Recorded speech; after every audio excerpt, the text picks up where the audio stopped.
Šiandien yra Liepos 26 diena ir mes tęsiame kelionę aplink Lietuvą. Važiuojame į Šalčininkus. Na ir antrasis maršrutas yra po Dieveniškių regioną, arba kitaip vadinama Dieveniškių kilpa. Pirmasis maršrutas buvo nuo Šumsko iki Šalčininkų ir apie tai jau pasakojame ankstesnėme video. Šalčininkai yra miestas Lietuvos pietryčiuose, Vilniaus apskrityje, vadinamoje Lydos aukštumoje, 45 km į pietus nuo sostinės Vilniaus. Na ir miesto vardas yra vandentvardinis vietovardis, kilęs nuo pro miestą pratekančio Šalčios upelio. Vietovardžių daryba su priesaga ininkai ypač būdinga pietų Lietuvos regionų.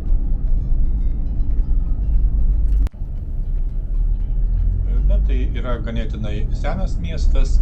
Pirmą kartą rašytiniuose šaltiniuose šalčininkai minimi 1311 metais Petro Duisburgiečio kronikoje. 1410 metais buvo pastatyta pirmoji Šalčininkų bažnyčia. Na, o 15 amžiuje šalčininkai tikriausiai jau buvo miestelis, kuriame gyveno lietuviai ir totoriai. 19 amžiuje šalčininkai buvo miestelis ir dvaras Vilniaus apskrityje. Miestas yra Lenkų kultūros centras, maždaug 70% gyventojų yra Lenkai. Pastaruoju metu čia gyvena apie 7000 gyventojų.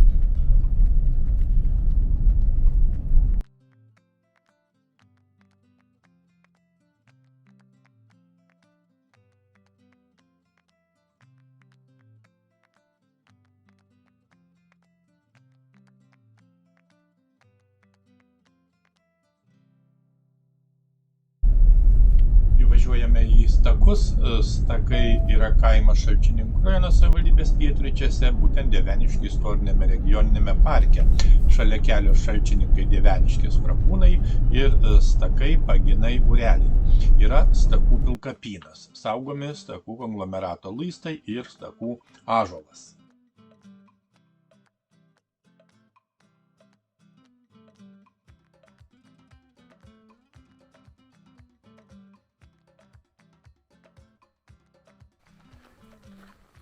Stakų ąžuolas išties išskirtinis medis, kuris auga pietryčių Lietuvoje, kaip jau supratome Šalčininkų rajone, Dieveniškių istoriniame regioniniame parke, būtent Stakų kraštovaizdžio draustinyje, Stakų miške.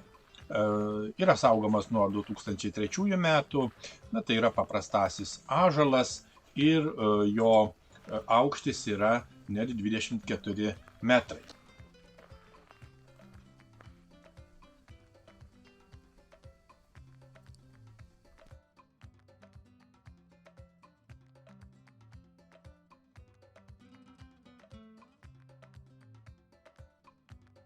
Apžiūrime konglomerato luistus. Konglomerato luistai slūgso mišriame miške ir Stakų geologinio objekto sudaro du luistai, gulintys vienas šalia kito ant kalnelio, apaugusio medžiais viršūnės. Jų sudėtyje esančios pagrindinės uolienos yra smėlis ir žvyras.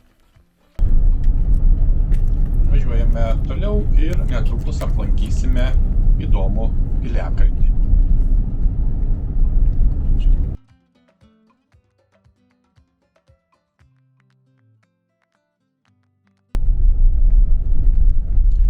Tai yra vienintelis žinomas piliakalnis Dieveniškių apylinkėse. Dar ir dabar galima pastebėti pylimo liekanas, o šalia jų griovio pėdsakus. Bėčionių piliakalnis yra įrengtas kalvoje, Gaujos upelio krante. Na ir šlaitai siekia 15-17 metrų aukštį, o aikštelės dydis viršuje apie 20-40 metrų yra netyrinėtas. Na ir Piliakalnio pietų papėdėje 20 amžiaus viduryje dar buvo gyvenvietės kultūrinio sluoksnio žymių. Čia buvo rasta lipdytos keramikos brūkšniuotų ir lygių paviršiumi. Suprantama, kad šis Piliakalnis tai yra senovės buvusi gyvenvietė Šalčininkų rajone. Lietuva apskritai garsėja savo įspūdingais istoriniais paminklais ir vienas iš jų būtent yra šis Bėčionių Piliakalnis. Tai senovės lietuvių gyvenvietės pėdsakas, vieta, kurioje slypi išties gausybė istorijos ir architektūros detalių.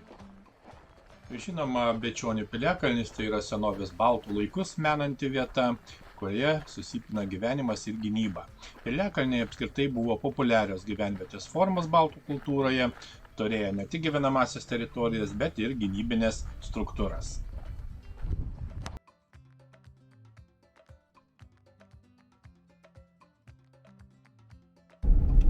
Artėjame prie Dieveniškių. Dieveniškės yra mažas miestelis Šalčininkų rajono savivaldybėje, 27 km pietryčius nuo Šalčininkų, Gaujas dešiniajame krante ir iš 3 pusių yra apsuptas Baltarusijos.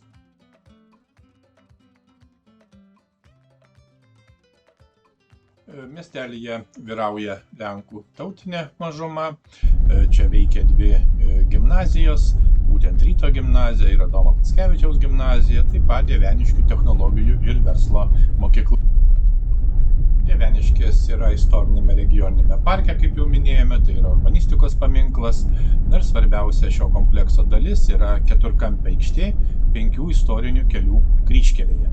Apylinkėse išlikę nemažai senovinių, tankiai užstatytų gatvinių kaimų, kraštovaizdis nepaveiktas paskutinio apledėjimo, būdingi lėkšti kalvų šlaitai, platūs upės slėniai, ir lengvos gargždingos dirvos.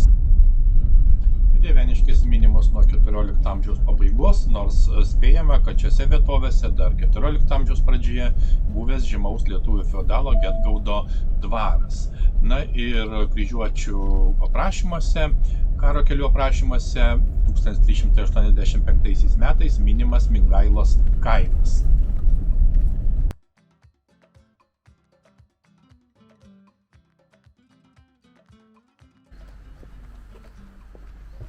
Tradiciškai apžiūrime bažnyčią, tai yra Dieveniškių Švenčiausios Mergelės Marijos Rožančinės bažnyčia, kuri yra šiame miestelyje.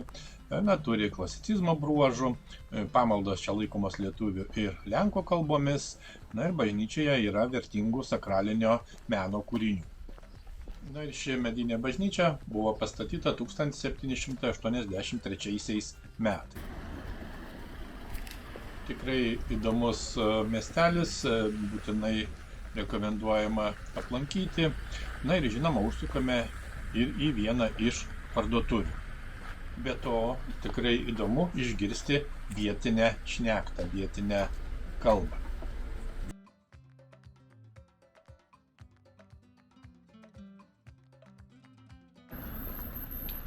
Visiškai akivaizdu, kad miestelis išties įdomus istoriniu ir be abejo architektūriniu požiūriu. Tai yra tipiškas senųjų lietuvių žemių pavyzdys, kuriam priskirtinos Lietuvos Respublikos pietrytinės ir kaiminės Baltarusijos vietovės.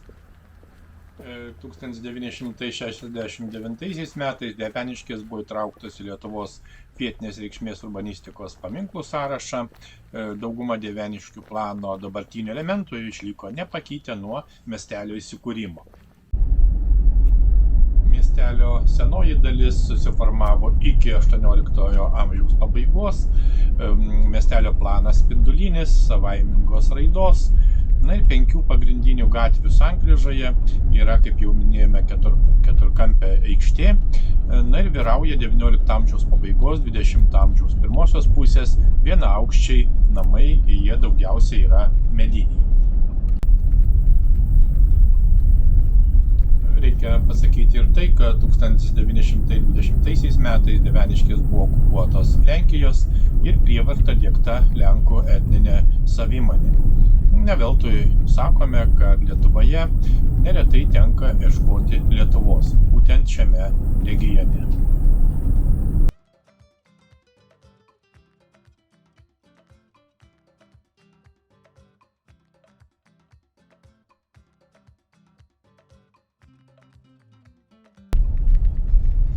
pasukame į vieną iš istorinių kaimų. Tai Žižmai, etnografinis gatvinis kaimas Šalčininkų rajono savivaldybės pietryčiuose, šalia kelio Šalčininkai-Dieveniškės Krakūnai. Piečiau kaimo prateka dešinysis Gaujos intakas Berželis. Na ir šis kaimas yra neabejotinas architektūros paminklas, kuris įeina į istorinę regioninio parko teritoriją. Na, visų pirma, labai mažai pakitęs 1,5 kilometro ilgio gatvinis kaimas su etnografinėmis 19 amžiaus pabaigos, 20 amžiaus pradžios sodybomis. Kaimas visų pirma išskirtinis tuo, kad jame gyventojai daugumą iki dabar sudaro lietuvių tautybės žmonės, daugiausia šnekantis dzūkų šnekta, dzūkų dialektų. Na, Žižmai tai 56 sodybų gatvinis kaimas, kaip jau minėjome, architektūros paminklas. Na ir tai yra pats ilgiausias iš gatvinių kaimų Dieveniškių istorinėme regioninėme parke. Rašytinėse šaltiniuose Žižmai minimi nuo 1560 metų ir šis kaimas minimas 1738 metais Dieveniškių dvaro valdų inventorijoje.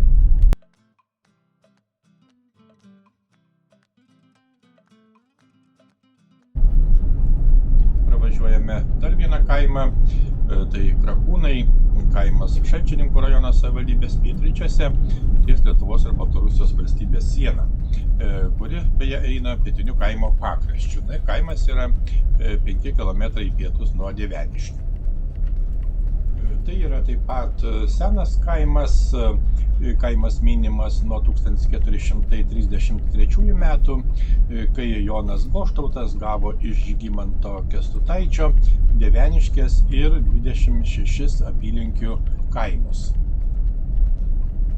Pravažiuodami, ką tik matėme paminklą, tai yra paminklas 1991 metų gegužės 19 dieną Krakūnų pasienio poste buvo nušautas Šalčininkų užkardos pamainos viršininkas Gintaras Žagūnis, tai yra pirmasis po nepriklausomybės atkūrimo žuvęs Lietuvos pasienietis.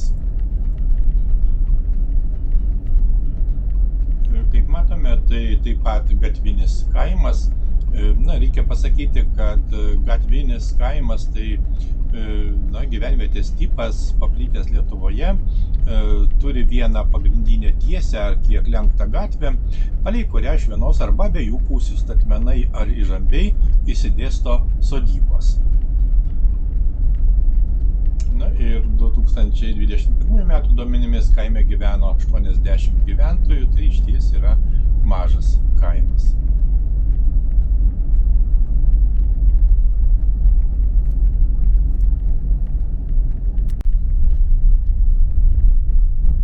Pravažiuojame ir dar vieną gatvinį kaimą, tai yra Maciučiai. Kaimas taip pat be abejo Šalčininkų rajono savivaldybėje, tik 5 km į pietryčius nuo Dieveniškių ir 1,5 km nuo sienos su Baltarusija. Na ir čia praeina kelias Krakūnai Maciučiai Kalviai. 20 amžiaus pradžioje kaimas priklausė Ašmenos apskrities Dieveniškių valsčiui, na, kitaip sakant, tai Geranainių dvaro valda. Kaimas išties yra mažas, čia nėra net 50 gyventojų. Kaip matome, kai kurios sodybos tikriausiai yra tuščios ir jose niekas negyvena arba gyvena epizodiškai. Na ir tai tikrai itin tolimas kaimas, nutolęs nuo didesniųjų miestų ir didžiosios dalies Lietuvos teritorijos. Na ir gyventojų kiekvienais metais lieka vis mažiau. Kaime, kaip matėme, taip pat yra tvenkinys, jis prieš keletą metų buvo švalytas ir pagilintas.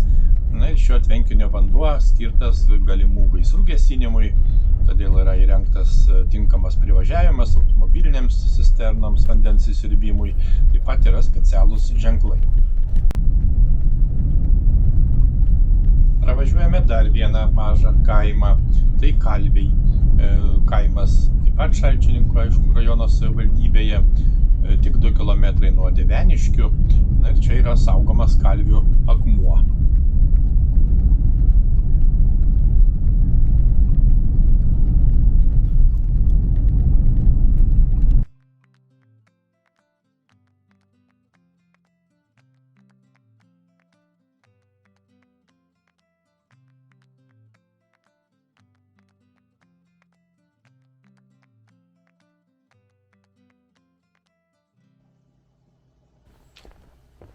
atvykome į dar vieną įdomų objektą, tai yra Gaujos mokomasis takas.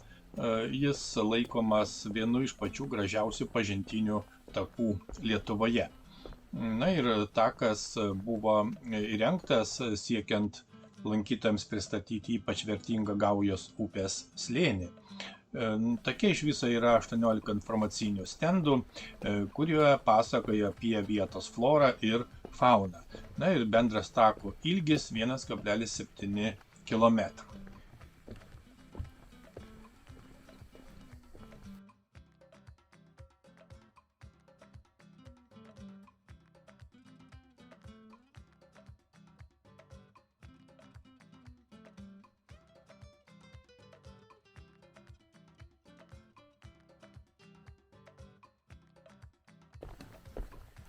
Įdomu tai, kad informacijos čia pateikiama išties gana daug ir daug daugiau negu įprastame pažintinėme take. Kadagynai, briedgaurynai, sausi pušynai, apie viską detaliai rašo kiekvienas stendas, paminėdamas ne tik augalus ir gyvūnus, bet ir gamtinės vietovės.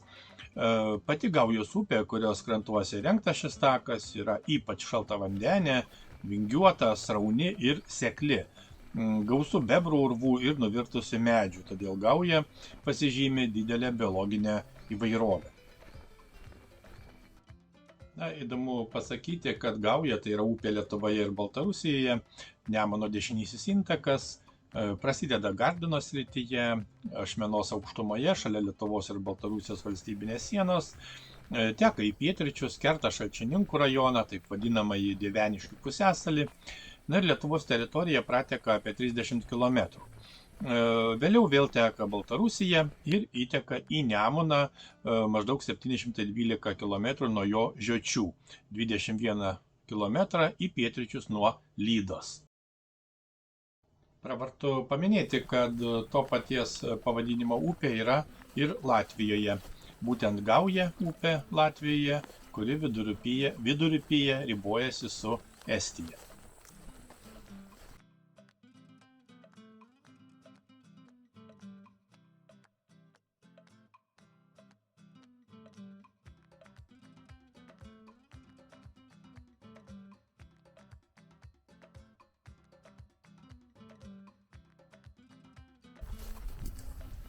Takas yra žiedinės formos ir todėl yra tikrai patogu juo eiti. Na, jis išties yra mokomasis, neabejotinai, todėl jame pristatyta daug informacinių stendų su dar daugiau informacijos. Na ir norint viską perskaityti, valandos išties yra mažai. Taku reikia eiti prieš laikrodžio judėjimo kryptį, kaip tai parodyta informacinio stendo tako schemoje. Na ir didžioji mokomojo tako dalis driekiasi Gaujos upės slėnio pievomis.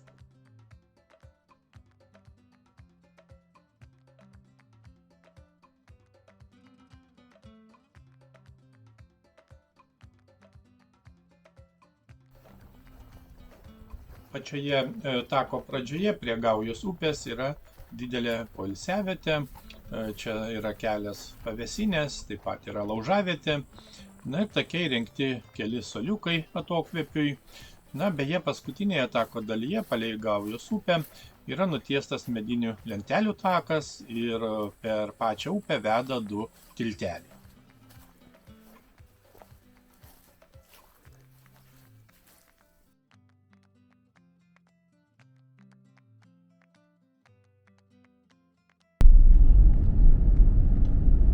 Taigi praėjome visą pažintinio tako ilgį, tikrai įdomu ir įspūdinga. Na ir dar reikia paminėti, kad biotopų fragmentacija yra itin didelė. Upės atkarpoje nuo Dieveniškių iki sienos su Baltarusija išlikę nemažai natūralių fitocenozių. Čia rasta net 431 augalų rūšis ir daugelis iš jų yra nykstančios, retos arba saugotinos. Važiavę nemenką ratą, grįžtame į Dieveniškes ir trumpam stabtelime prie Dieveniškių koplytėlės, kuri kitaip vadinama švedų koplyčia. Koplyčios atsiradimas yra siejamas su švedų tvanu 1655-60 metais, kai buvo nusiaubtas Dieveniškių miestelis, o taip pat su 1700-721 metų šiaurės karu. Na ir Dieveniškių apylinkėse yra ir daugiau vietovardžių susijusių su švedais. Švedų miškas, švedų brasta. Na, nuo seno vietiniai žmonės pilkapius, pavyzdžiui, vadino švedų kapais.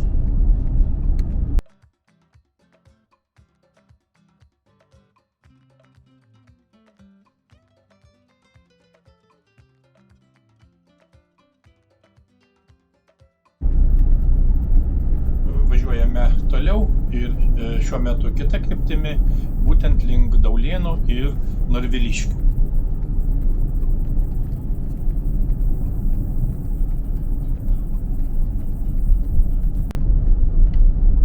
Pravažiuojame taip pat nedidelį kaimą, tai Rudne, kaimas Šalčininkų rajono savivaldybės pietryčiuose, 4 km į rytus nuo Dieveniškių ir taip pat 4 km nuo sienos su Baltarusija, savotiška pusiaukelė.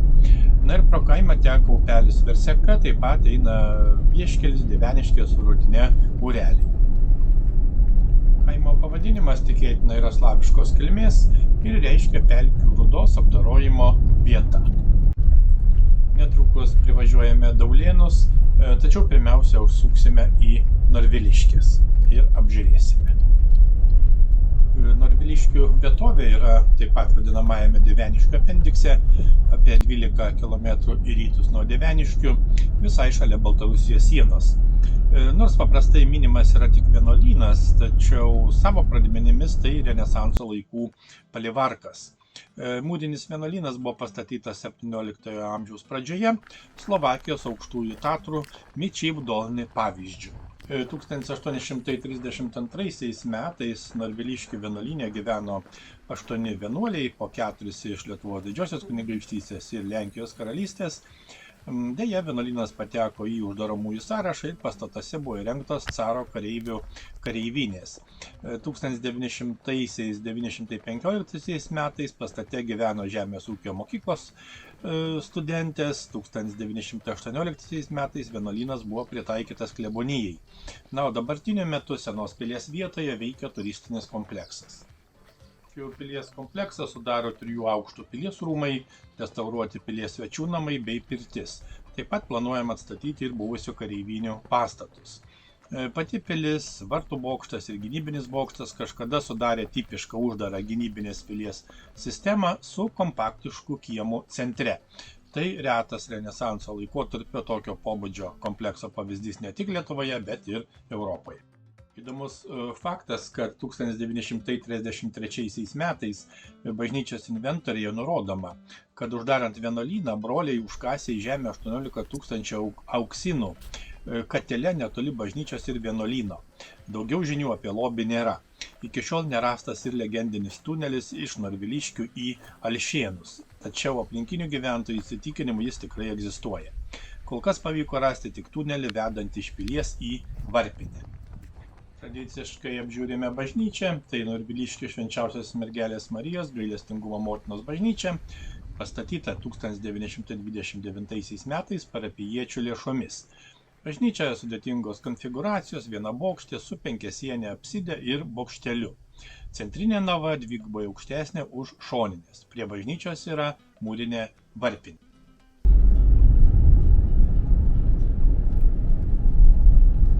Kaip ir žadėjome, užsukame į Daulėnus. Būtent apžiūrėję Norviliškes, keliaujame toliau pro Daulėnus. Daulėnai taip pat nedidelis kaimas Šalčininkų rajono savivaldybės pietryčiuose ir kaimas yra taip pat prie pat Lietuvos ir Baltarusijos valstybinės sienos. Na ir kaip matome, išties mažas kaimas. Itin įdomus faktas, kad pokariu Daulėnuose buvo įkurti 3 fiktyvūs kolchozai – Draugystės, Laimės ir Čiapajimo. Siaubingai įdomus pavadinimai. Taip buvo siekiama parodyti ne tik lojalumą valdžiai, bet ir atsisakant kolektyvizacijos idėjos. Na, tačiau iš tiesų kolūkis neveikia.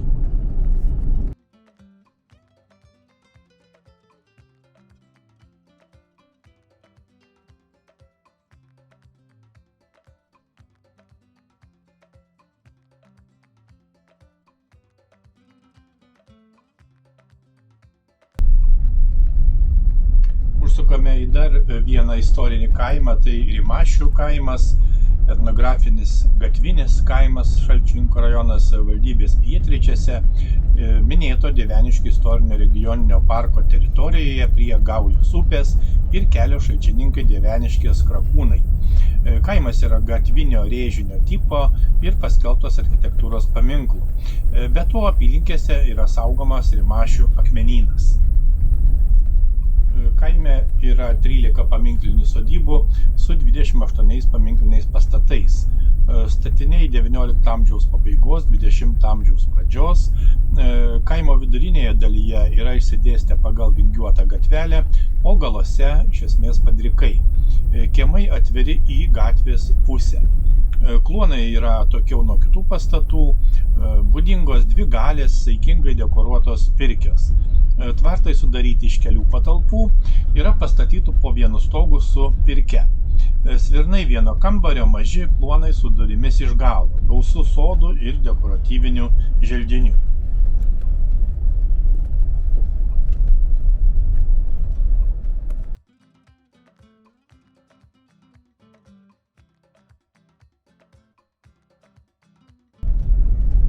Įvažiuojame į dar vieną kaimą, tai yra Poškonys, vietinių dar kitaip vadinamas Poškos.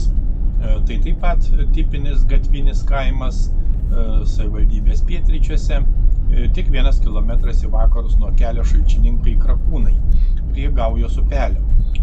Be to, Gaujos upelis yra patvenktas ir kaimo pietinėje dalyje sudaro tvenkinį.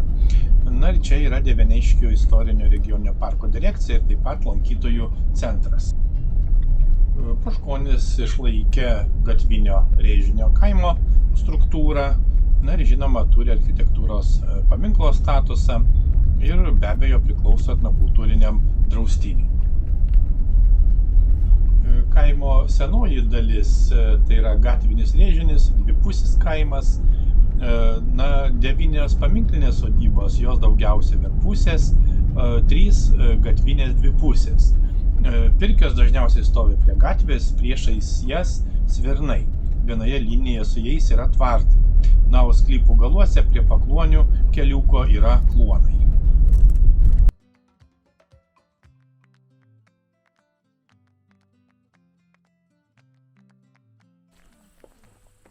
Užsukame į lankytojų centrą. Būtent Dieveniškių istorinis regioninis parkas, tai yra parkas pietryčių Lietuvoje, jo plotas 8598 hektarai. Direkcija yra būtent čia Poškonyse. Na ir parkas įsteigtas kultūros ir gamtos požiūriu vertingiams Dieveniškių apylinkių kraštovaizdžio ir etnokultūriniams kompleksams išsaugoti bei tvarkyti.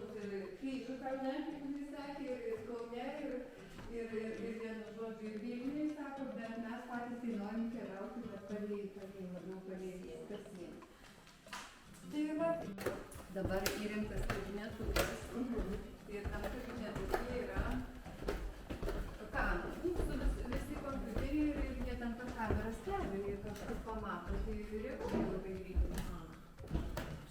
Čia labai dušta, bet labai verta. Ir tą karą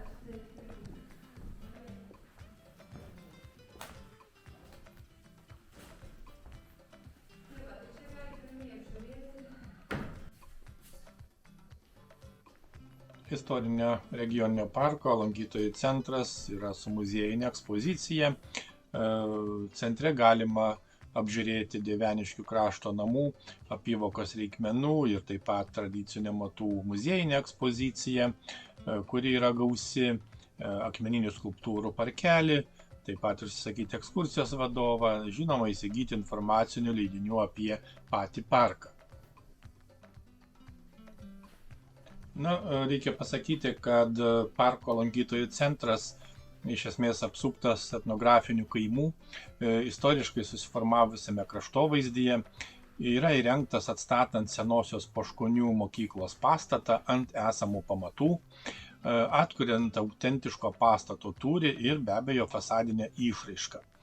Na ir lankytojų centras ir jame, kaip jau minėjome, įrengta vidaus ekspozicija, etnokultūros paveldas yra skirta išties darbui su lankytojais. Bendrauti, šviesti, patraukliai vaizdžiai ir profesionaliai pateikti informaciją apie parko steigimo tikslus, apie šito krašto savitumus, na ir svarbiausias saugomas gamtos ir kultūros paveldo vertybės, taip pat kraštovaizdžio ir biologinė įvairovė ir aišku tradicijas. Pirmame centro aukšte, kaip jau matėme, yra eksponuojama ir suteikiama informacija apie saugomas vertybės. Būtent centre yra Tūrinio parko maketas, kuriame yra sužymėti turistiniai maršrutai. Na, o antrajame aukšte, kuriame dabar esame, yra nemažai būtent Dieveniškių krašte naudojamų namų apyvokos daiktų, darbo įrankių, na ir, kaip matome, yra gausi audinių ekspozicija. Visko detaliai apžiūrėti tiesiog neįmanoma. Čia išties gausi įvairių eksponatų kolekcija, na ir tam reikia kur kas daugiau laiko. Taip pat paminėsime, kad Dieveniškių istorinis regioninis parkas buvo įsteigtas 1992 metais. Na ir tikrai įdomus tiek visas parkas, tiek lankytinos vietovės, tiek pats lankytojų centras, kurį tikrai būtina aplankyti.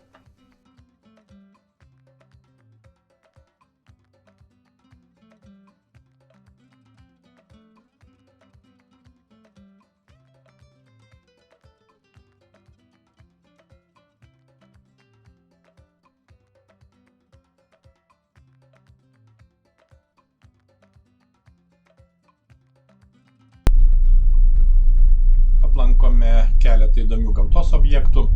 Pirmiausia, tai Grybiškių pušis, valstybės saugomas botaninis gamtos paveldo objektas Šalčininkų rajone.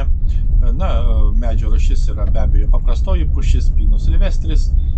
Kamieno apimtis 2,62 metro, kamienų skaičius 6 ir aukštis 21 metras.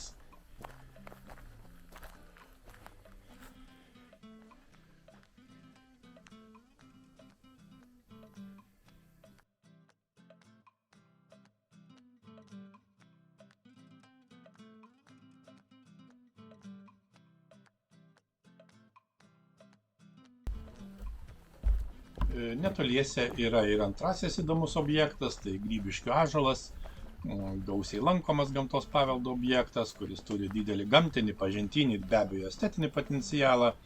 Na, ąžuolą patogu lankyti, nes yra šalia turistinių maršrutų. Prie šio ąžuolo buvo surastas didžiausias Lietuvos baravykas, kuris įregistruotas Lietuvos rekordų knygoje. Baravyko svoris buvo daugiau negu 3 kg, kepurės diametras 49 cm ir skersmuo 28 cm.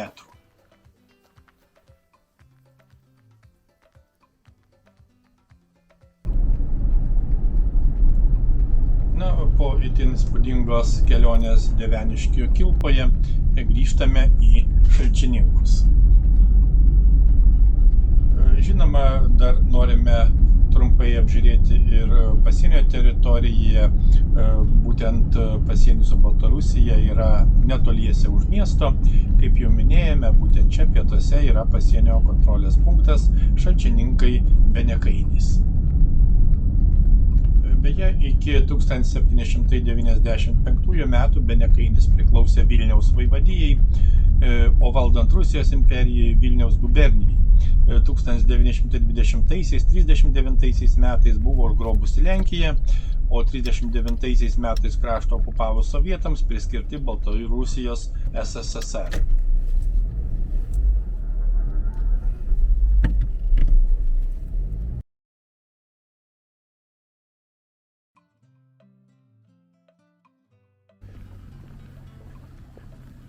Na, dar trumpas pasivaikščiojimas prie pirmojo tvenkinio.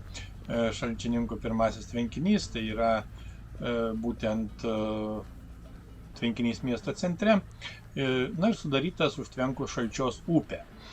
Jos aukštupyje 86,4 km nuo Žečių. Tvenkinio ilgis iš šiaurės į pietus 0,53 km, plotis iki 0,13 km. Na ir yra beveik pusės hektaro sala, tilteliu sujungta su vakariniu krantu. Na ir kaip matome, aplink tvenkinį yra įrengta tikrai puikiai poilsio zona.